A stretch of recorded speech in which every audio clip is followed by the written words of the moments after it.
السلام علیکم ورحمۃ اللہ وبرکاتہ۔ تھامس ایڈیسن 1847 تا 1931۔ ایک دن ایڈیسن اسکول سے آیا تو اس نے ماں کو ایک پرچہ دیتے ہوئے بتایا کہ استاد نے تاکید کی تھی کہ صرف ماں کو دینا۔ ماں نے پرچہ کھولا اور زار و خطار روتے ہوئے بلند آواز سے پڑھنے لگی، تمہارا بیٹا جینیس ہے، جبکہ ہمارے اسکول میں اتنا اچھا کوئی استاد نہیں جو اس کی تربیت کر سکے، اسی لیے اسے خود ہی پڑھاؤ۔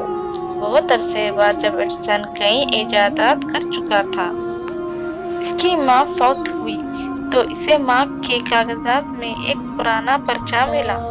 کھولا تو وہی پرچہ تھا جو اسکول والوں نے دیا تھا۔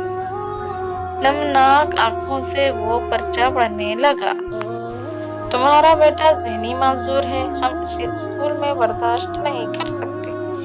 اس نے اپنی ڈائری میں لکھا، بے شک تھامس ایڈیسن ایک ذہنی معذور بچہ تھا جسے اس کی ہیرو ماں نے جینیس بنا دیا۔